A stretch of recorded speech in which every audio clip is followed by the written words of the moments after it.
नाही तर आम्ही पण लिहितो, पण आमचं काल्पनिक असतं आणि ते खूप छान असतं.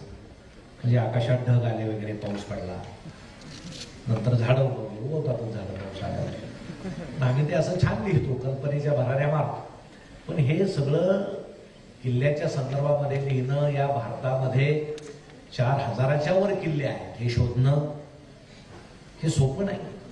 त्यांनी मागाशी सांगितलं की हे जे मोठे जागीरदार पूर्वी होते ते गावी आले की घर बांधण्याऐवजी किल्लाच बांधायचे, म्हणजे किल्लाच असायचा, दोन्ही बाजूने बुरुज वगैरे वगैरे. आताचे जागीरदार बांधतात पण ते बंगले बांधतात, पूर्वी किल्ले बांधायचे. तर त्या सगळ्या किल्ल्यांचा शोध त्यांनी लावला आणि एक इतिहास आपल्या समोर त्यांनी आणला. खरं म्हणजे मी इथं आल्यानंतर मी तुम्हाला काही सांगावं यापेक्षा मलाच आल्यानंतर खूप काही मिळालेलं आहे, अशी परिस्थिती इथं आहे. ती सर्व माहिती मला झाली. आणि कुठलीही जयंती नाचून नाही तर वाचून साजरी करावी. आता सध्या तुम्ही पाहता तो डीजे नावाचा एक प्रकार आहे. आता आमच्या काळात तो नव्हता, माझ्या लग्नात तर तो ताशाच होता. ते ताशा आणि ते पिपाणी बळजबरीनं वाचायची असे, आधीमध्ये लाईट गेल्यासारखी. त्या अवस्थेत आमचं लग्न झालं, पण आम्ही सुखी झालो, काही अडचण आली नाही. म्हणजे सुखी व्हायला डीजेच पाहिजे, प्रपंच नेटका व्हायला असं काही नसतं. पण आता एकदा डीजे वाचायला लागला, बरं शाळा दिसली की जोरात डीजे वाजवतो. म्हणजे आता 10वीची परीक्षा सुरू आहे, 12वीची परीक्षा सुरू आहे, आपण इथं वाजवू नये याचंही भान कुणाला नाही. म्हणजे ते वाजवणारे वाजवतात, नाचणारे नाचतात, ते परीक्षा देणाऱ्यांना सांगतात एकदाचे नापास व्हा आणि आमच्यात नाचायला या, म्हणजे तुम्ही सुद्धा नीट पास होऊ नका. हे सगळं जे चाललेलं आहे यामध्ये झुंजार शिलेदार संस्था जी वेगळ्या पद्धतीनं एक मार्ग काढू पाहते, या समाजाला सुधरवू पाहते. कारण पुन्हा समाज सुधारवण्याची गरज आता आलेली आहे. मधला काळ जरा बरा होता, पण आता मोबाईलमुळे समाज माध्यमं आले आणि माणसं व्यक्त व्हायला लागली. पूर्वी व्यक्त कोण व्हायचं? ज्याला चांगलं बोलता येतं, ज्याला काही विचार आहे. आता व्यक्त कोण होतं? ज्याच्याकडे मोबाईल आहे तो व्यक्त होतो. आणि कधी होतो? रात्रभर व्यक्त होतो. माणसं झोपतच नाही. रात्री 1 वाजता जाग आली तरी त्याला वाटतं या समाजाला आपण काहीतरी विचार द्यायला पाहिजे, आणि मग तो विचार देऊनच झोपतो, तो समाजाची झोप उडवून झोपतो. अशी परिस्थिती आहे. परंतु हे मोबाईल नसताना आपण इतिहास पाहिला. मोबाईल तर आज आले, त्यावेळेस महाराज कसे संदेश वहनाची पद्धत राबवत असतील की त्या काळी सुद्धा मोबाईल नसताना हे राबवायचे. आणि मोबाईल नव्हते ते चांगलं आहे.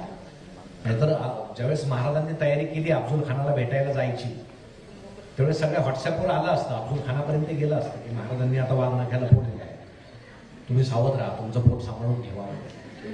कारण लोकांना आता तुम्ही काल परवा पाहिलं, 2 दिवस युद्ध झालं, ते सैन्य कमी लढत होतं, इतके व्हॉट्सअपवर माणसं लढत होती. म्हणजे किती विमानं पडले ते सैन्याच्या आधी यांनाच माहिती. पाकिस्तानचे किती बंकर सोडवले ते पाकिस्तानला व्हॉट्सअप पाहून समजलं.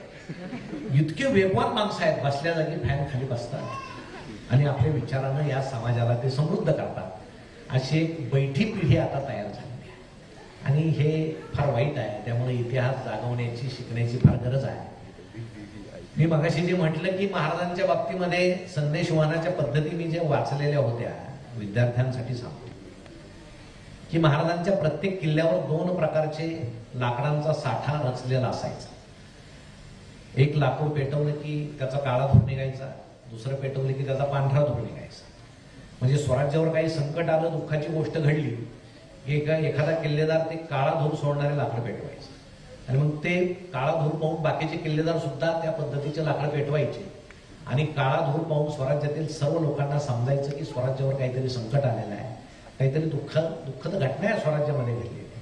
आनंदाची गोष्ट घडली, एखादी लढाई जिंकली, तर पांढरा धूर सोडणारे लाकडं ते किल्लेदार पेटवायचे. आणि तो सगळा पांढरा धूर पाहून मग लोकांना समजायचं एखादी लढाई आता महाराजांनी जिंकलेली आहे किंवा स्वराज्यामध्ये काहीतरी आनंदाची गोष्ट घडलेली आहे. संदेश वहनाची पद्धत होती. जसं बाजीप्रभूंना सांगितलं होतं की तोफांचे बार झाल्याशिवाय तुम्ही धारातीर्थी होऊ नका किंवा ही खिंड लढवत राहा, ही संदेश वहनाची पद्धत होती. कोणाला जिंकल्यानंतर रात्रीची वेळ आहे, तोफा उडवल्या तर लोकांच्या झोपा मोडतील म्हणून गंज पेटवा. म्हणजे महाराजांना इतकी काळजी होती रयतेची की लोकांच्या झोपा सुद्धा मोडू नये. आता पेपर वाचला की झोपच येत नाही. सध्याचे महाराज असे आहेत सरकारमधले, रात्रभर झोप येत नाही अशी परिस्थिती आहे. महाराजांना रयतेची एवढी काळजी होती म्हणून स्वराज्याऐवजी त्यांनी सुराज्य निर्माण केलं.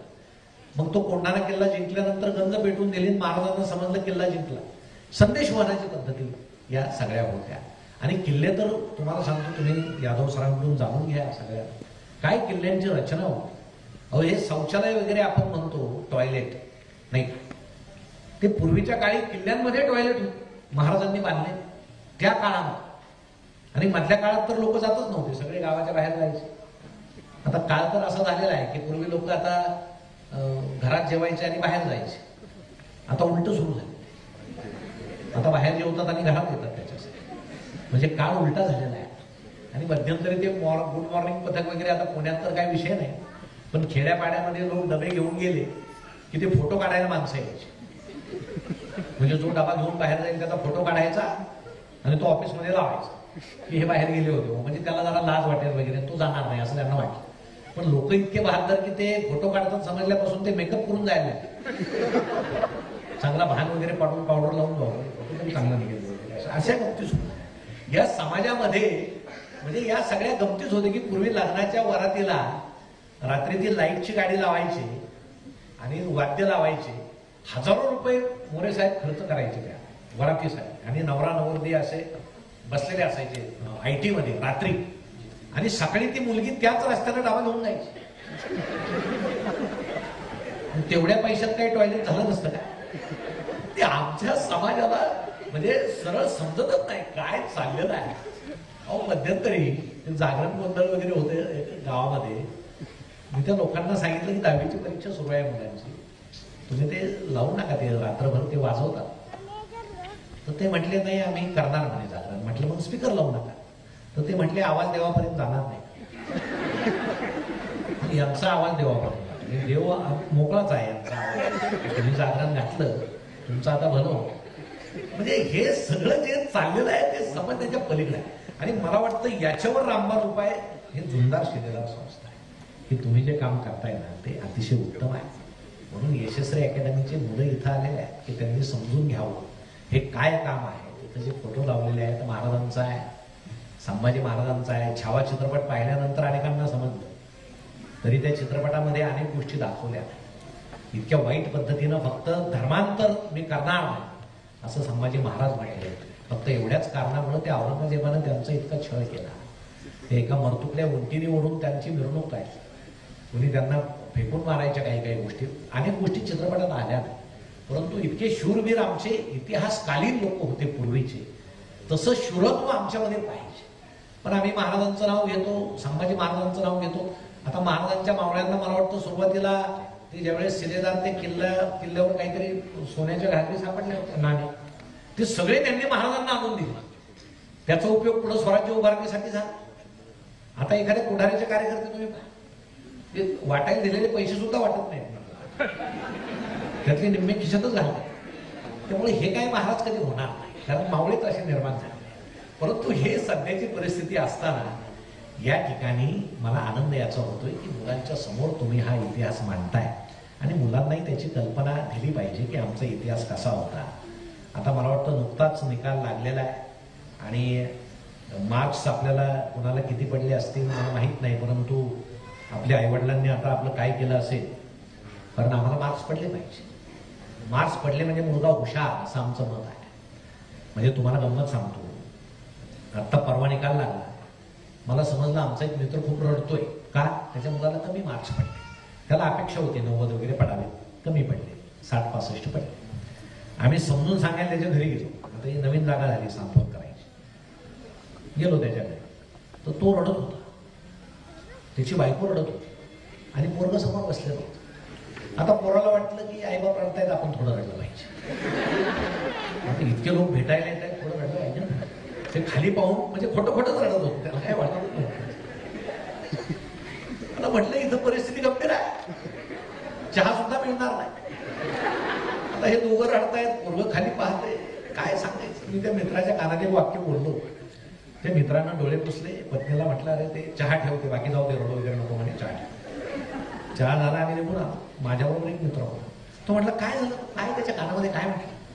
मी म्हटलं की मी त्याच्या कानात एवढंच बोललो की बाबा कधी कधी अनुवंशिकतेचा सुद्धा परिणाम असतो.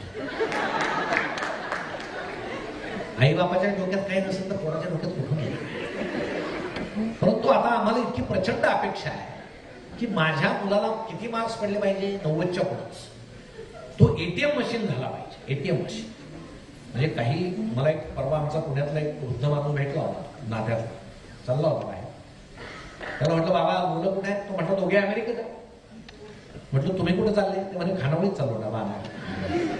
म्हणजे पूर्ण अमेरिकेत आहे पण याला खानावळीचं खावं लागतं. हे एटीएम मशीन आहे, पैसे कमवण्यासाठी आम्ही ते तयार केलेले आहेत. असं करू नका. इथं काही पालक आहेत, मुलं आहेत, काही गोष्टी समजावून घ्या. मुळामध्ये मार्क्स पडणं म्हणजे आयुष्यामध्ये यशस्वी होणं असं तुम्ही समजू नका. अनेक 90-95% मार्क्स पडलेल्या मुलांचं पुढं काय होतं हा प्रश्न आहे. म्हणजे ज्याला पडले असतील त्यांनी घाबरू नका. तेव्हा त्याला आता काय होतं तर अवघड तसं काय, पण ते तुम्ही टिकून ठेवा. ते टिकून ठेवणं फार अवघड असतं. आता काल परवा एका पोराला 35 मार्क्स पडले, 35% सगळ्या विषयात 35. त्याची मिरवणूक काढली गावात. याला बरोबर 35च कसे पडले हो? सगळ्यात हुशार तेच, एक कमी नाही एक जास्त नाही, सगळं 35च. मग त्याच्या बापाने फ्लेक्स लावला त्याला, बापाचा फोटो एका बाजूने पोराचा एका बाजूने, किती 35. आता पुढे ते काय करेल सांगता येत नाही. परंतु हे सगळं जे आहे ते कौतुक पाहिजे.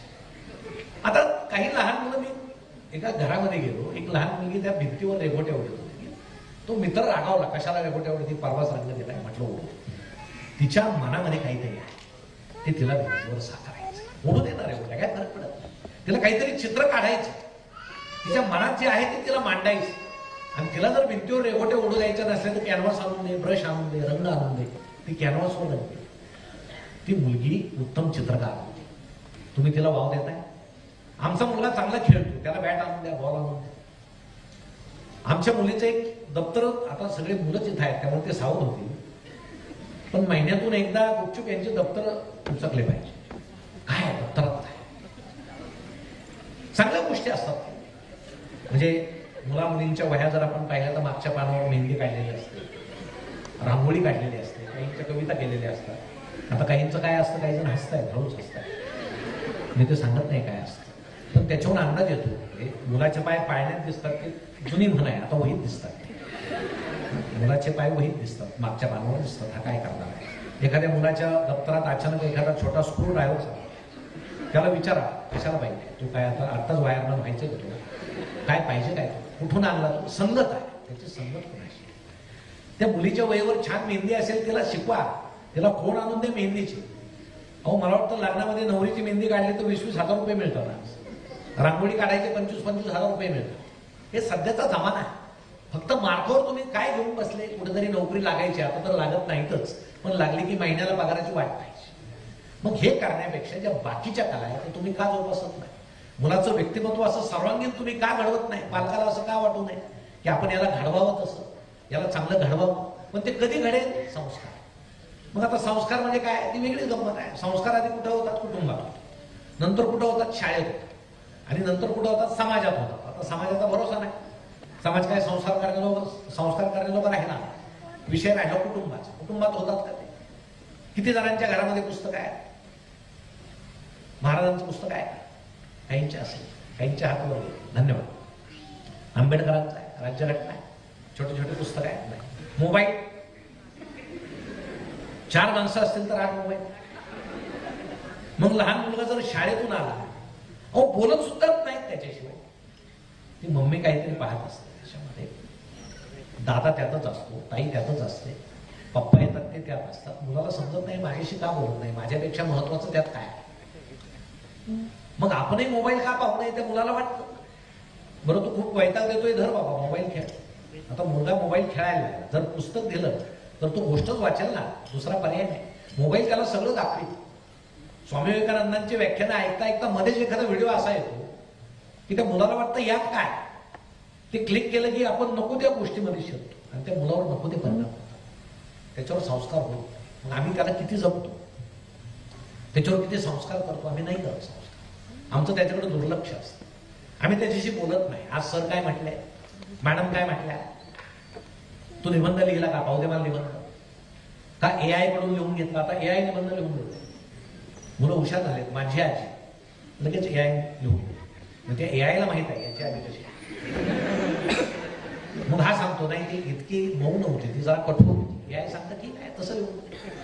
एआय सगळं करतं. पण तुम्ही जर त्या एआय कडूनच सगळं करून घेत असाल तर तुमच्या पेशींचं काय, तुमच्या मेंदूतल्या पेशी, शेपूट कसं नाहीसं झालं, ते वापरात आलं नाही म्हणून नाहीसं झालं. तुम्ही जर पेशीच वापरल्या नाही टिकतील का? आता आमच्या भगिनींना माहित आहे, आपण त्या भाजीवाल्याकडे जातो. पूर्वीचा भाजीवाला कसा असायचा, 2 मेथी 2 शेपूच्या गड्या द्या, 2 किलो कांदे द्या, बटाटे द्या. तो असं भरभर हिशोब करायचा तोंडानं, ताई 180 रुपये झाले. आता तो काय करतो, आता त्याच्याकडे मोबाईल असतो, तो कॅल्क्युलेटर मध्ये हिशोब करतो. त्याला आता तोंडी हिशोब जमत नाही, कारण त्याच्या पेशी आता हळूहळू ठार झाल्या, गेल्या, त्याचा उपयोगच नाही. त्याला बेरीज वजाबाकी आता येणारच नाही, कारण पर्याय निर्माण झाला. आणि जिथं पर्याय निर्माण होतो तिथं म्हणजे सोयी असते आणि धोकाही असतो. हा धोका निर्माण झालेला आहे, तो आपण जपला पाहिजे.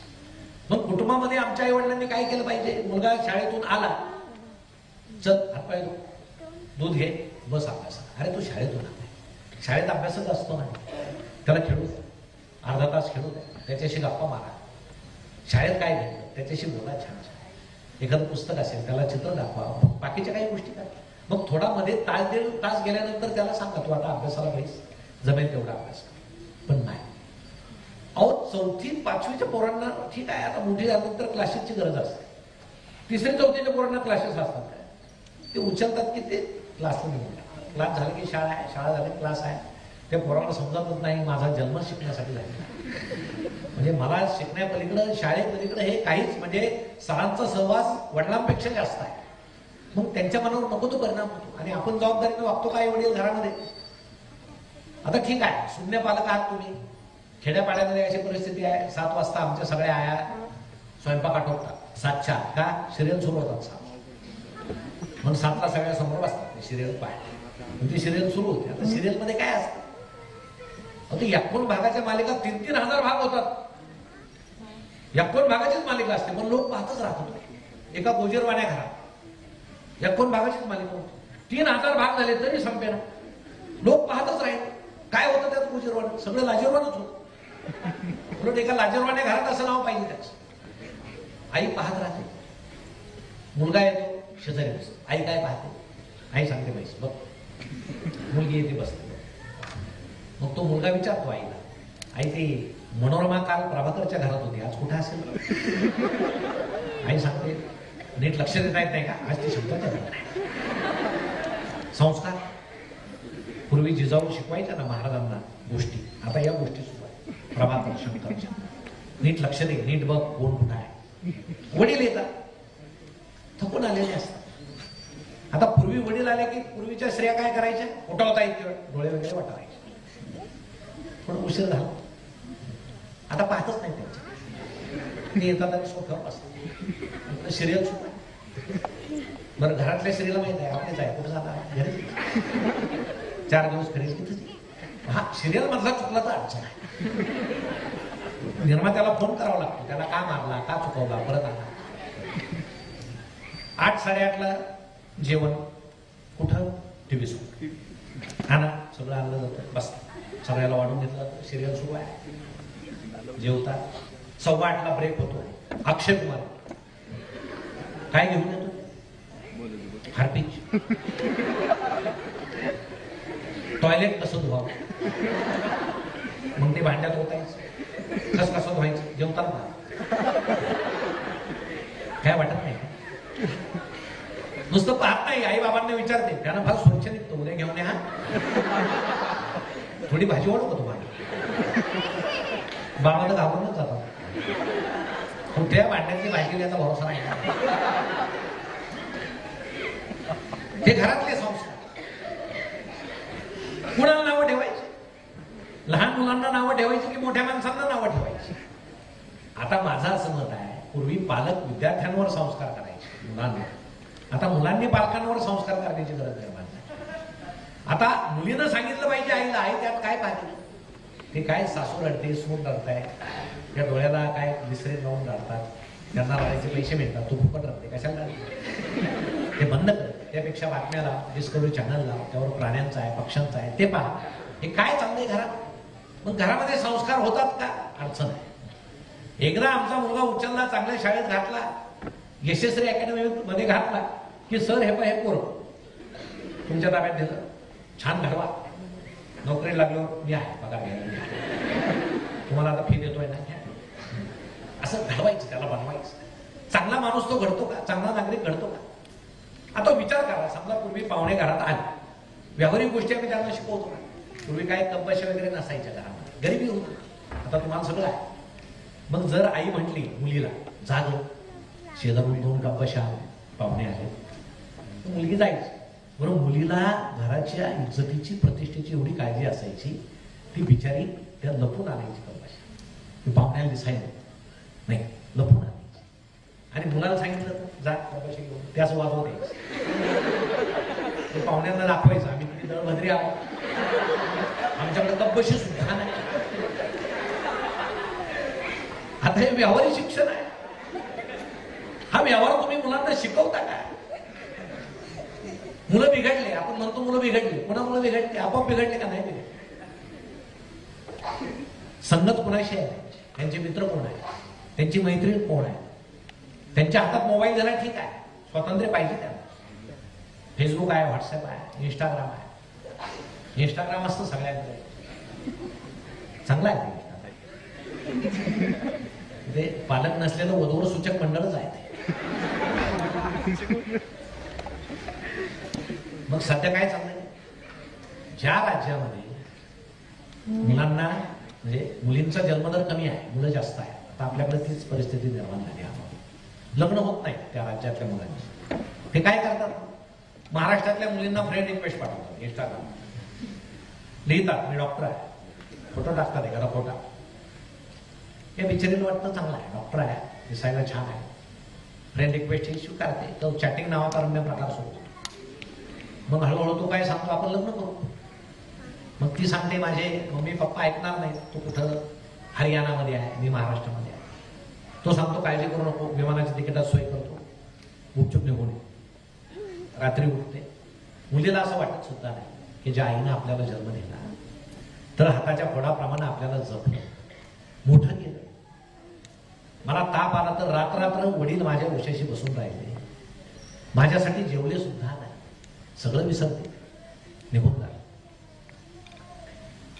तिकडे जाते हरियाणा, त्याला भेटते, हॉस्पिटल कुठे आहे, हे कुठे आहे, ते कुठे आहे, काहीच नाही.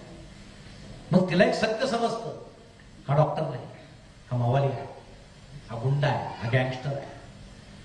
2024चा जर अभ्यास केला, 30 मुली आमच्या फसवल्या गेल्या महाराष्ट्रात अशा पद्धती, ज्या परराज्यामध्ये गेल्या आणि तिथं गेल्यानंतर त्यांना समजलं हा मावाली आहे, हा माझ्याशी खोटं बोलला. काय परत आली ती विचार.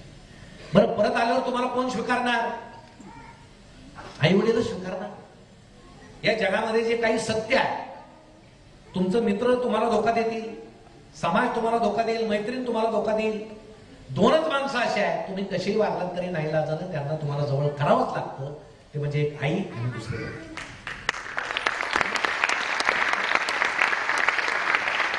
तुम्हाला जवळ करते नाही ना.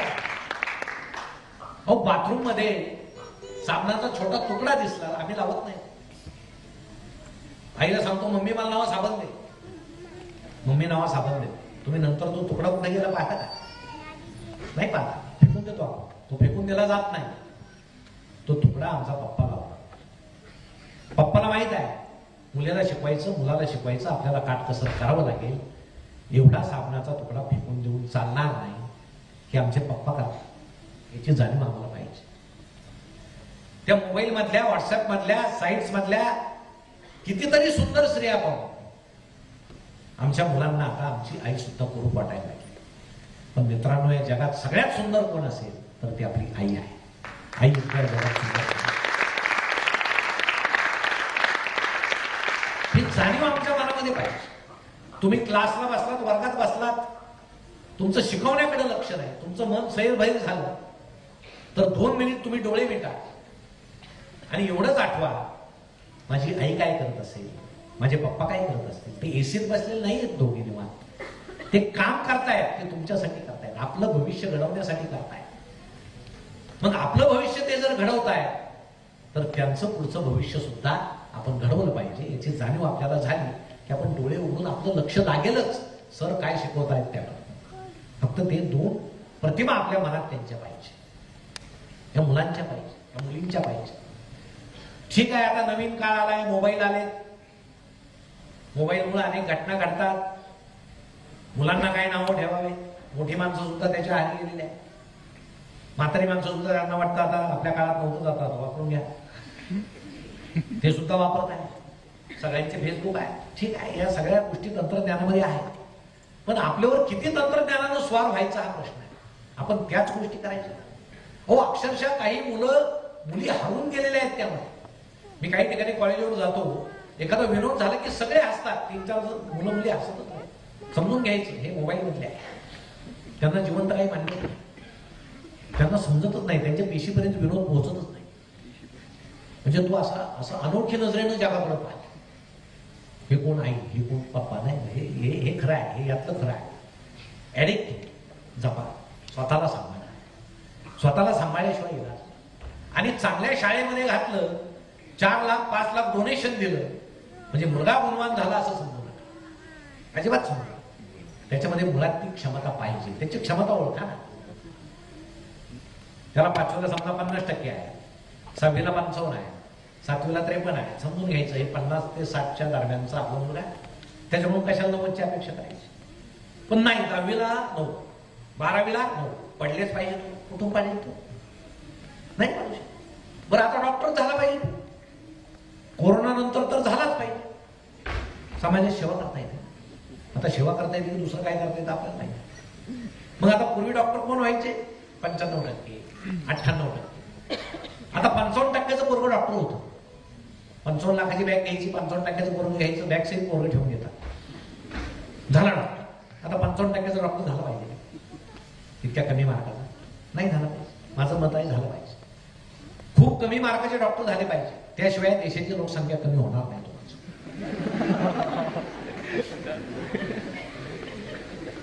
मग शाळा काय शिकवतात?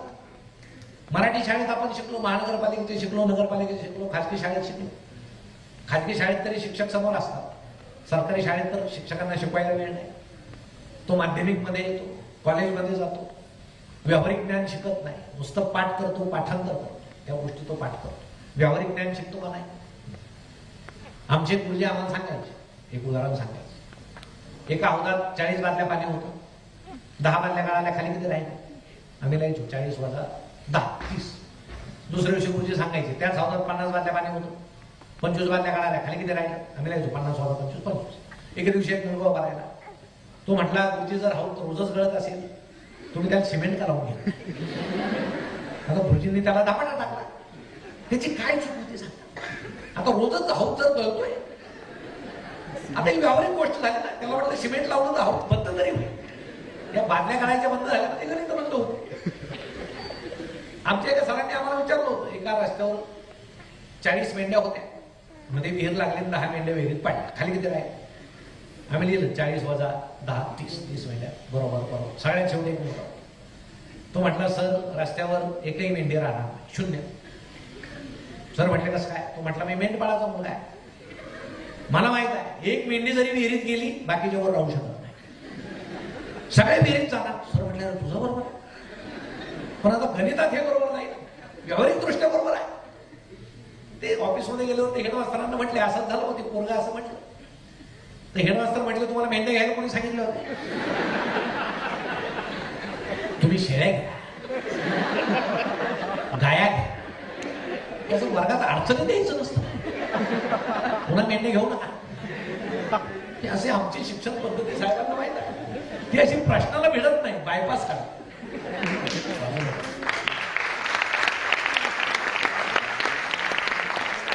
त्याला भिडलं. आणि तुम्हाला सांगतो, तुम्हाला मार्क्स किती आहेत याला महत्वच नाही. फार थोर माणसं नापास झालेली आहे, फार थोर. म्हणजे थोर होण्यासाठी नापास व्हावं लागतं असं नाही. मी नापास होतो म्हणजे थोर, मार्काची गरज नाही. हा, चांगले मार्क्स पडले ठीक आहे, ज्याला पडले 90% पडले त्याला जा बाबा तू डॉक्टर हो, इंजिनियर हो. मला 60-70 पडले, मी आर्ट्सला जातो, दुसऱ्या कुठल्या तरी शाखेत जातो, MPSC UPSC करतो, स्पर्धा परीक्षा देतो किंवा इतर परीक्षा देतो. नाही काही जमलं मी व्यवसाय करतो. आता नोकऱ्यांचे तर किती अवघड झालं. एक जण गेला इंटरव्ह्यूला नोकरी मागायला,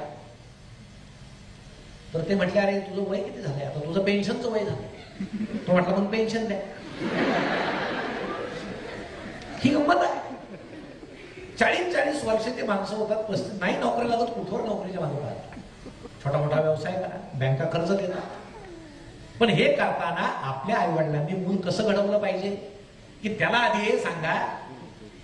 तुम्ही महाराजांचंच उदाहरण घ्या, जे मागाशी सांगितलं गेलं की किती संकट आले तरी महाराज त्यातून सुटले, आग्र्याहून सुटले.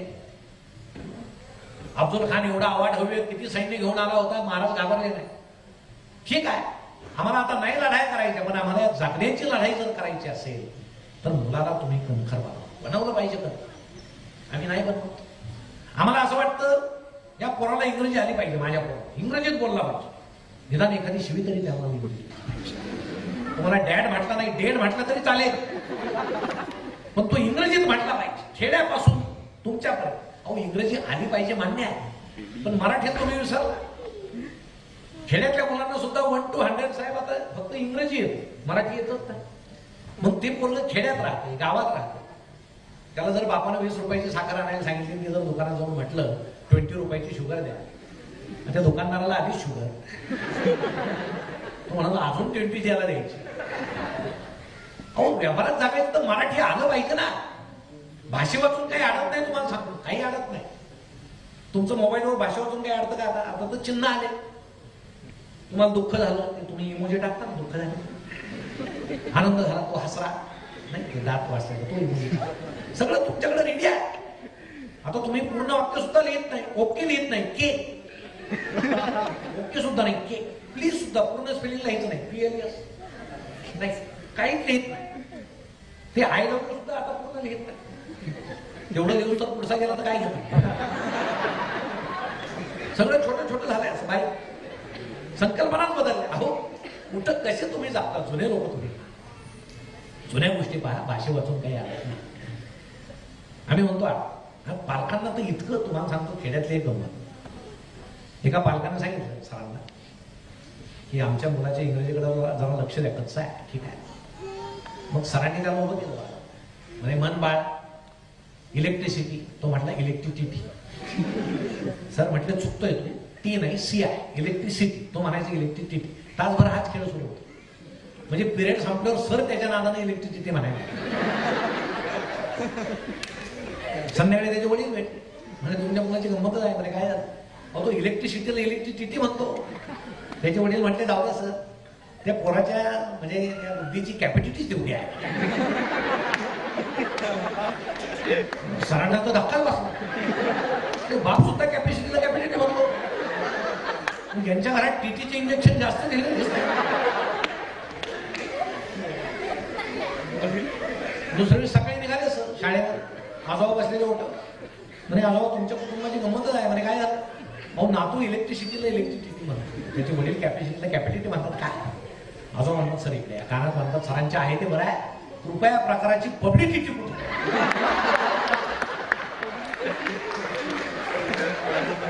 आता हे वडील सरांचं इंग्रजीचं वाटलं होऊन जाणार तुम्हाला. कशासाठी काही करू. आम्ही एका मृगजळा मागे धावत आहोत की माझा मुलगा शिकला पाहिजे, अमुक झाला. ठीक आहे, मनात ते पाहिजेच, पण त्याची कॅपॅसिटी पहा, त्याची क्षमता पहा. ती त्याची क्षमता वर काढा. अहो एक चित्र कोट्यवधीला विकलं जातं. एक क्रिकेटचा सामना खेळला तर आयुष्यभराची दडात विकते. इतक्या कलेमध्ये सामर्थ्य आहे. आम्ही तिकडे वळतच नाही. आम्ही नुसतं त्या मार्कामध्ये बोलतो. आता रशियातला मार्क स्वाद संपला, आता आमच्या मनात मार्क स्वाद सुरू झाला. हा थोडासा बाजूला असला पाहिजे. म्हणून कुटुंबामध्ये मुलाकडे लक्ष देताना त्याला पुस्तक आणून द्या. पुस्तकं वाचले पाहिजे. हिसाब नीती आहे, त्यातल्या छोट्या छोट्या गोष्टी आहेत. त्या गोष्टीमुळे त्याच्यावर संस्कार होतात. वाच बाबा. सगळ्या जुन्या लोकांनी पुस्तकं वाचलेली आहे. बरं घरात पुस्तकं ठेवायला काय अडचण आहे? ठेवले पाहिजे. तुम्ही वकिलाच्या चेंबरमध्ये गेलात का, किती पुस्तकं असतात? ते काय सगळे त्यांनी वाचलेले असतात? नाही. पण ते पाहून आरोपीला काय वाटतं? माणूस हुशार आहे, आपल्याला जामीन मिळण्याची दाट शक्यता आहे. मिळतो की नाही पुढचा विषय आहे. तसं घरात पुस्तकं ठेवा ना. तुम्ही कशा आहात लोकांना माहित आहे, पण निदान पोराला वाटलं वाचावं, तुम्ही एखादं पुस्तक घेऊन वाचत बसा, त्याच्यावर संस्कार होतील. नाही आम्ही तसं घरामध्ये या गोष्टी केल्या पाहिजे. आणि विशेषतः त्या आईनं केल्या पाहिजे. कारण जिजाऊंना महाराज घडवले त्यावेळेस शहाजीराजे दौऱ्यावर होते. आता सुद्धा शहाजीराजे दौऱ्यावरच असतात. कुठं असतात घेत माहित नाही, ते माहित होतं हे कुठं असतात माहित. आईनं काळजी घ्यावी, माझा मुलगा कसा घ्यावा, त्याला व्यावहारिक शिक्षण द्यावं, त्याचं व्यक्तिमत्व खेळू द्यावं, थोडं मातीत खेळू द्या, पडू द्या ना, झाली त्याला जखम होऊ द्या ना, त्याला समजेल रक्त लाल आहे, समजू द्या, त्या काही फरक पडत नाही, चढू दे त्याला, कुठं चालला चढ बाबा थोडं चढता. असा मुलगा लेचा पेचा नाही हो, असा लोण्यासारखा मऊ कशाला घडवता. महाराजांनी ते पहा कसे घोड्यावर बसून, आता तुम्ही बसावर घोड्यावर चालवलं 2 दिवस उठणार नाही, असे डोंगर दऱ्यामध्ये तुफान लढाया करायचे, तलवार उचलणार नाही आपल्याला, 2 हातानं उचलणार नाही, एका हातानं तलवार उचलून लढायची. किती मेंदू पासून शुरत्वापर्यंत विनाकारण आम्ही महाराजांवर हा महाराष्ट्र जगत नाही. आजही आमची काही मुलं महाराजांसारखी झाले ठेवतात, मी पाहतो कॉलेजमध्ये महाराजांसारखे दिसतात, पण महाराजांसारखं फक्त दिसलं पाहिजे का? तुम्ही जर महाराजांसारखे दिसत असाल आणि त्या कॉलेजमध्ये जर एखाद्या मुलीची छेड कोणी काढली तर तिनं येऊन तुम्हाला म्हटलं पाहिजे, महाराज मला वाचवा, तू माझी छेड काढतो, आणि तिला वाचवण्याचं सामर्थ्य तुमच्यामध्ये पाहिजे. फक्त दाढीत नसतं ते पोरं कुठं कट्ट्यावर बसतात, कशाला बसतो, नाही बसलं पाहिजे. महाराजांचा अपमान आहे. महाराज कुठं असे बन्यांवर, पाठीवर, पोटावर छापायचे, तिथं महाराज नसतात. महाराज मनगाटात आहेत, महाराज मेंदूत आहेत, महाराज मनात आहेत, महाराज हृदयात आहेत, तिथं महाराज पाहिजे. हे सगळं आपण इतिहासाच्या साक्षी ठेवून आपण जगलं पाहिजे, वागलं पाहिजे. म्हणून आत्ताचा पालक अस्वस्थ आहे, त्याला समजे ना की मी काय करावं, सगळं तंत्रज्ञान अंगावर येतंय, माझ्या मुलाला मी कुठं घालावं, काय. आता IT के मुलं आहे, पगार चांगला, IT विषयी फार आकर्षण आहे, आत्महत्या करा काय, आम्हाला कायम कामं सांगतात, कायम. अहो मेंदू कायम काम करण्यासाठी नाही, थोडंसं रिलीफ त्याला मिळावं. आणि विचार केला पाहिजे मुलांनी सुद्धा. तुमच्या मनात प्रश्न निर्माण झाले पाहिजे. होतात का प्रश्न निर्माण? नाही होत. सर शिकवतात, आमच्या मनात प्रश्न निर्माण होतो. आता आपली क्षमता आपल्याला कळते ना, आपला कुठला विषय चांगला आहे. आता दुर्दैवानं आपल्याकडं सगळेच विषय शिकावे लागतात. बरं ते 5 विषयाचेच मार्क लागतात ते बरं आहे, 6वा एखादा कच्चा येतो बाजून तरी. तुम्हाला गंमत सांगतो, मला वडिलांनी गणिताच्या स्पेशल गणित घेतला 11वी, पहिलाच तास. आम्ही सरांनी एक उदाहरण सांगितलं, मला आठवलं. पुण्यावरून एक रेल्वे निघाली म्हणे, म्हणजे 200 किलोमीटर अंतर आहे समजामध्ये, आणि पुण्यावरून एक रेल्वे निघाली 300 किलोमीटर ताशी वेगाने निघाली. त्याच वेळेस मुंबईवरून एक रेल्वे निघाली 150 किलोमीटर ताशी वेगाने निघाली. दोन्ही रेल्वे निघाल्या. पुण्याची जी रेल्वे होती त्या रेल्वेच्या इंजिनावर एक माशी बसली, ती माशी उडायची आणि मुंबईच्या ते इंजिनावर जाऊन बसायची. ती बसली की पुन्हा उडायची, पुन्हा पुण्याच्या इंजिनावर जाऊन बसायची. दोन्ही रेल्वे जवळ आल्या, त्या रेल्वे मनकडून चूक झाली आणि दोन्ही रेल्वे धडकल्या. म्हणजे सरांना अंतर ठेवायचं नव्हतं म्हणून धडकलं, इंजिन धडकलं.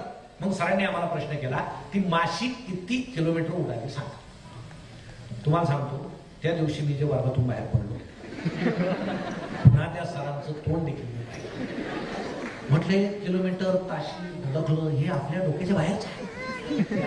याचा अर्थ आपण गणिताच्या लायकीचे नाही. आणि जे गणितात होते हुशार त्यांनी तो प्रयत्न केला की ठीक आहे उडाली, किती अंतर होतं, ते गणित नंतर सोडलं त्याने. ते मला नाही जमलं. हे मुलांनी क्षमता ओळखा, मला काय जमतं. नाही तर अगदी 10वीला 70-72% पडले की पालकांनी काय म्हणायचं, सायन्सला जा. का आपल्या सगळ्या कॉलनीतले सगळे मुलं सायन्सला गेले. माझा अपमान नाही, तू आर्ट्सला गेला तर माझा अपमान नाही. आता त्यात अपमानाचा काय विषय? काही अपमान वाटून घेऊ नका. उलट हा यशस्वी होईल आर्ट्सला घातला, दुसऱ्या कुठं घातला तर. प्रतिष्ठा करू नका. सायन्सला जाणं प्रतिष्ठा नाहीच, त्याची बुद्धिमत्ता पहा, त्याची क्षमता पहा. मग मुलांच्या मनात सुद्धा प्रश्न निर्माण झाले पाहिजे. प्रश्न निर्माण झाल्याशिवाय आणि उत्तर सापडवण्याचा प्रयत्न केल्याशिवाय शोध लागत नाही. गुरुत्वाकर्षणाचा शोध लागला, शोध लागल्यानंतर तोपर्यंत काय गुरुत्वाकर्षण नव्हतं का? होतं. न्यूटननं शोध लावला कारण त्याच्या मनात तो प्रश्न निर्माण झाला, सफरचंद खाली बसतो. प्रश्न निर्माण झाला, उत्तर सापडलं. प्रश्न निर्माण झाले पाहिजे.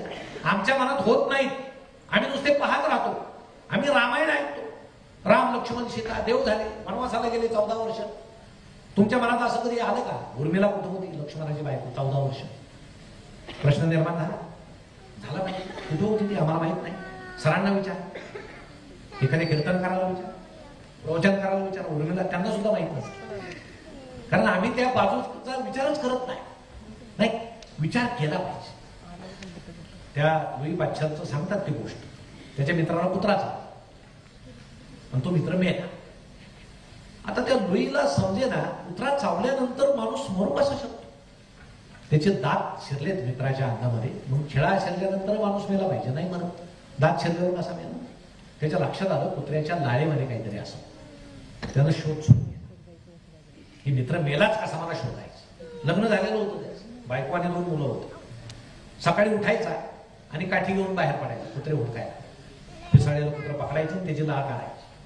त्यानं मित्रांना पत्र पाठवले सगळ्या, तुम्हाला कुठं पिसाळलेलं कुत्र दिसलं तर त्याची लाळ काढा मला पाठवा.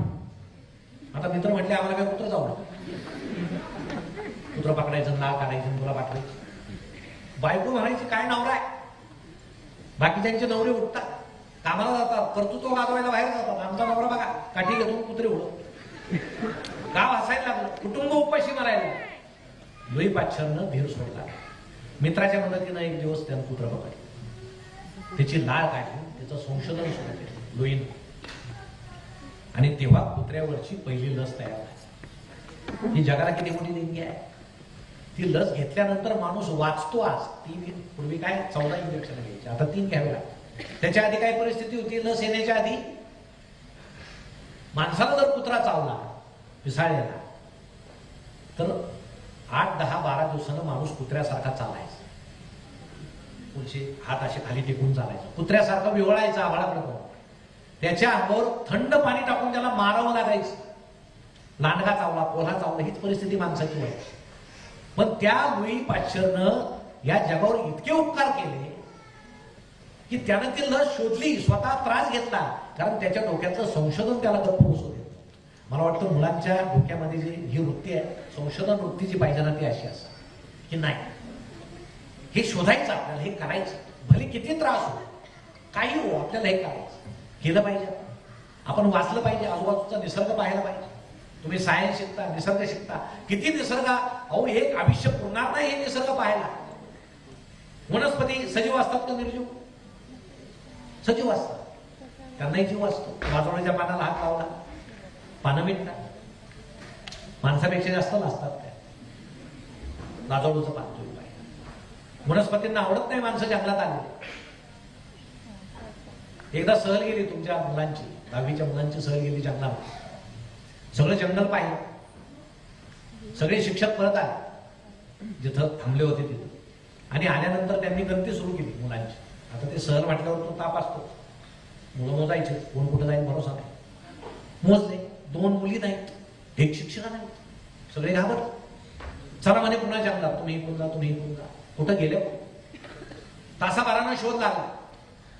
ते शिक्षिका एका झाडाला खोडाला अशा टेकून बसलेल्या, दोन्ही मुली त्यांच्या कुशीमध्ये, डोळे मिटलेले, चेहऱ्यावर पाणी मारलं त्यांच्या सरांनी. 15-20 मिनिटांनी त्यांना भान आलं आपण कुठं आहे. मुली जाग्या झाल्या, शिक्षिका मॅडम जाग्या झाल्या. यांनी विचारलं का, अशा का बसल्या? त्या मॅडम म्हटल्या आम्ही तुमच्या मागून चाललेलो होतो, एक सुंदर फुल दिसलं, आणि मुली म्हटल्या मॅडम आम्हाला ते फुल पाहिजे. आम्ही त्या वेलीजवळ गेलो, ते फुल तोडलं. ते फुल तोडल्याबरोबर ते वेलीतून एक विशिष्ट प्रकारचा गंध बाहेर आला, आणि तो गंध आमच्या नाकातोंडात गेल्यानंतर पुढे आम्हाला काही सुधरेनासं सुचेनासं झालं. आम्ही इथंच गोल फिरत राहिलो. याला चकवा म्हणतात जुने लोक. चकवा, चकवा म्हणजे काय? गवतावर पाय पडला, गवतातून गंध आला, ती माणसं जागेवर फिरायची, रस्ता सापडत नाही. हे वनस्पतींना आवडत नाही, माणसाचा हस्तक्षेप. हे आपण शिकलं पाहिजे. हे इतकं मोठं जग आहे, शिकलं पाहिजे. पक्षी मेले तुम्ही पाहिला नैसर्गिक पद्धतीनं, माणसं मारतात. इतके पक्षी उडतात. पक्षी कसा मरतो? ताऱ्याला चिपटून मरतो, कोणी शिकार केली तर मरतो. पण म्हातारा झाला आणि पक्षी मेला, हे कुठं दिसलंय का? तसं जर असेल तर कितीतरी पक्षी रोज रस्त्यावर मरून पडले पाहिजे. पक्षाचं वय असतं किती? 40 दिवस, 50 दिवस, 60 दिवस, 20 दिवस. हे पक्षी मरत का नाहीत? म्हातारे झाले तर दिसत का नाही? हा शोध एका शास्त्रज्ञानं लावला. त्याच्या डोक्यात हेच होतं की म्हातारा झालेला पक्षी मरून पडलेला का दिसत नाही? तो एका झाडाखाली बसला जिथं शेकडो पक्षी होते, जे दिवसात जायचे, संध्याकाळी परत यायचे, किलबिल करायचे. खुर्ची टाकून झाडाखाली बसला वही घेऊन. महिना 2 महिने बसला की यातला कोणतरी पक्षी म्हातारा होईल, खाली पडेल, मरेल, मला दिसेल. एकही पक्षी पडला नाही. आणि मग त्या शास्त्रज्ञानं शोध लावला. त्यानं लावलेल्या शोधाला अजूनही कुणी प्रतिवाद केलेला नाही. त्यानं असा शोध लावला की पक्ष्यांना 6 सेन्स, आपल्याला सुद्धा असतो 6 सेन्स. सिक्स सेन्स म्हणजे काय? आपले पंचेंद्रिय आहे, सहावं इंद्रिय आहे, ते दिसत नाही पण आपल्याला समजतं. काही लोक म्हणतात आज पाहुणे येणार आहे, सिक्स सेन्स. किंवा उद्या निकाल असला तर आजच आपण वडिलांना म्हणतो छडी द्या, सिक्स सेन्स. उद्या काय होणार आहे मला माहित आहे. काही माणसं म्हणतात मला योग दिसला हो मी जाणार आहे, ते जात नाही 10 वर्ष, तो विषय वेगळा आहे. सिक्स सेन्स खराच असतो माणसाचा असं नाही, पण पक्ष्यांचा तो खरा. पक्ष्यांचा समजतं माझा मृत्यू होणार आहे, मग तो पक्षी हवेमध्ये इतका इतका उंच जातो जिथं हवा विरळ विरळ होत जाते, जिथला ऑक्सिजन प्रचंड विरळ होतो, संपतो, तो पक्षी त्या ठिकाणी मरतो इतक्या उंचावर. आणि खाली येताना या उष्णतेनं, वाऱ्यानं, वायूनं, हवेतील बाकीच्या घटकानं त्याच्या शरीराचं, चिमुकल्या शरीराचं विघटन होतं आणि त्याचं शरीर पृथ्वीपर्यंत येत नाही. हा त्या शास्त्रज्ञानं शोध लावला. म्हणून पक्षी, म्हातारा झालेला पक्षी मेलेला आढळत नाही. हे जे संशोधन आहे या जगामध्ये खूप आहे. आपण शिकतो कशासाठी? आम्हाला हे शोधायचं. जसं सरांनी किल्ले शोधले, संशोधन केलं, गाड्या शोधल्या, त्यातले वैशिष्ट्य शोधले, आम्ही सुद्धा हे संशोधन केलं पाहिजे. आम्ही संशोधन कसलं करतो? मोबाईल कुठं काय कुठं केलं पाहिजे, नाही असं नाही, पण त्यातच गुंतून पडायचं का? नाही पडायचं. आमच्या पालकांनी सुद्धा मुलांना याचं प्रोत्साहन दिलं पाहिजे. पालकांनी शिक्षकांना वेळोवेळी भेटलं पाहिजे. माझ्या मुलाला ऐकायला कमी येतं, त्याला पुढं बसवा. त्याला दिसायला कमी आहे, त्याला पुढं बसवा. त्याची गती जरा मंद आहे, त्याला एखादी गोष्ट पुन्हा पुन्हा समजावून सांगा. तुम्ही नाही सांगितलं तर मी घरी सांगेन. हे केलं पाहिजे ना आपण. आम्ही नाही करत, आम्ही फक्त अपेक्षा ठेवतो, अपेक्षा. आणि फक्त अपेक्षा जर ठेवल्या तर आपण आनंदी होणार नाही. मुलांकडून आमच्या अपेक्षा पूर्ण होणार नाही, म्हणून त्यांची चूक नाही. मुलांना चुकीचं ठरवूच नका. बालमनं असतात, ते कोऱ्या पाट्या असतात, त्यांच्यावर लिहायचं कसं हे शिक्षक आणि पालक ठरवतात. मम्मी ठरवते, पप्पा ठरवतात, ते तुम्ही लिहा, ठरवा. जुन्या लेखकांचे नावं त्यांना सांगा, साहित्य सांगा, इतिहास सांगा. घरामध्ये त्यांच्या समोर गप्पा मारा. टीव्ही मध्ये एखाद्या दिवशी ते वेगवेगळे चॅनल्स लावा, पक्ष्यांचे आहेत, प्राण्यांचे आहेत, बातम्या लावा. युद्ध कसं झालं सांगा, काय झालं सांगा. तुम्ही म्हणाले अभ्यासक्रमात नाही, नसू द्या, सांगा. का भारत पाक युद्ध झालं, काय कारण आहे, भारतानं काय अटी घातल्या. ते ट्रम्प बोलतात ते खरं ऐकलं. मग ट्रम्प कोण आहे? वर्गात सरांनी जर विचारलं अमेरिकेचे अध्यक्ष कोण, मुलगा धाडकन सांगेल ट्रम्प, कारण घरात चर्चा झाली. हे सगळं वातावरण दिलं पाहिजे आमच्या मुला मुलींना. आणि हे जर दिलं तर आनंद होतो. म्हणून आता या अस्वस्थ जगामध्ये इतक्या अपेक्षा आमच्या वाढलेल्या आहेत.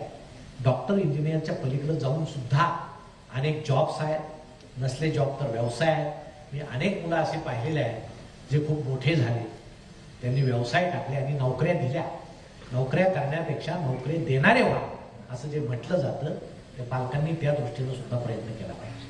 म्हणून त्यासाठी यशस्वी अकॅडमी असेल किंवा आपल्यावर संस्कार करणारे झुंजार शिलेदार संस्था असेल, यांना तुम्ही निगडीत राहा, वाचा. पुन्हा पुन्हा का सांगतोय? कारण आम्ही वाचताना समृद्ध झालो. ही सगळी जुनी पिढी वाचताना समृद्ध झाली. पुण्यामध्ये तर वाचलंच पाहिजे. आता जे पुणे करतं ते आम्ही बाहेर करतो, खेड्यापाड्यात. इथं नावावर अनुस्वार देतात का? नाव ते तोंडातून नाही बोलत, नाकातून बोलतात. नाव ते का बोलतात समजत नाही. आता अनुस्वार निघाला, आता तोंडानं बोलायला नाही. आता आम्हाला वाटायला लागलो नको नाव अनुस्वार, आपलं सरळ सरळ बोलावं नाव. तर ही मराठी, इंग्रजी भाषा समृद्धी या सगळ्या गोष्टी करताना इतिहासाला उजाळा देऊन आपण जर जगलो तर मुलांचं भविष्य निश्चितपणे घडू शकतो. म्हणून मला आज खूप आनंद वाटला की या ठिकाणी आल्यानंतर हे जे मला पाहायला मिळालं, किल्ले संवर्धन असते. आणि आज सरांच्या बाबतीमध्ये आपल्याला मान्य सरांच्या बाबतीत इतकी माहिती दिली. एक फार मोठं व्यक्तिमत्व, ते जगाला माहीत असण्याचं काय फारसं कारण नाही, कारण जगाला चांगलं लवकर माहीत होत नाही. आणि चॅनलवाले सुद्धा दाखवत नाही. चॅनलवाले आता युद्ध संपलं तरी चॅनलवर सुद्धा युद्ध ते माणसं पाहतात का? Breaking news. पूर्वी बातम्या कधी असायची माहिती आहे? नवीन मुलांनी सकाळी 7 ते संध्याकाळी 7 अशा बातम्या असायच्या. आता मिनिटाला बातम्या आहेत आणि ब्रेकिंग न्यूज आहे. धाडकन येऊन अंगावर आदळते, ओपन करा लगेच ब्रेकिंग न्यूज. काही नसतं त्यात ब्रेकिंग न्यूज, काही नसतं. हे सगळं जे अंगावर येतंय ते आपल्या मुलांना किती गाळून द्यायचं हे आपल्या हातात आहे. त्यांना काय पाहू द्यायचं, कुठल्या लोकांच्या संपर्कात येऊ द्यायचं, हे सगळं आपण जर ठरवलं तर आपले मुलं निश्चितपणे स्वतःचं भविष्य घडवण्याबरोबर आपल्या आई वडिलांचं सुद्धा भविष्य आणि भवितव्य घडवतील याची मला खात्री आहे. म्हणून मुलांना नुसतं शिकवू नका, ATM मशीन बनवू नका, त्यांच्यावर चांगले संस्कार करा, त्यांना चांगला माणूस म्हणून तुम्ही वागणूक द्या. तुम्हाला माहित आहे कोरोनाच्या काळामध्ये एखादे वडील गेल्यानंतर त्याची मुलं जर अमेरिकेत असतील तर त्यांनी अपार्टमेंट मधल्या लोकांना सांगितलं की आम्ही आता व्हिडिओ कॉल तुम्ही करा, आम्हाला दाखवा आमचे पप्पा कसे नेले, कसे ठेवले, कसं त्यांना पेटवलं, कशी कवटी फुटली, आवाज आला, किती पैसे झाले, पाठवून देतो. हे नाटक हे कोरोनाच्या काळात आम्ही पाहिलं, हे नका पाहू. घट्ट बिलगून राहा त्यांना, घट्ट त्यांच्यावर माया करा, प्रेम करा, तेवढीच त्यांना शिस्त सुद्धा लावा. मला वाटतं ही संस्था, हे क्लासेस आणि आपण त्या गोष्टी कराल याची मला खात्री आहे. त्यासाठी आपणा सर्वांना मनापासून शुभेच्छा देतो. अनिकेत जी यादव यांनाही शुभेच्छा देतो की सरांचं साहित्य असंच आपल्या हातून या समाजापुढे येत राहो आणि या इतिहासाची साक्ष आमच्या समाजाला पटवू. पुन्हा एकदा लहान मुलांपासून पालकांपर्यंत सर्वांना भविष्य आणि भवितव्यासाठी मनपूर्वक शुभेच्छा देऊन मी थांबतो. धन्यवाद.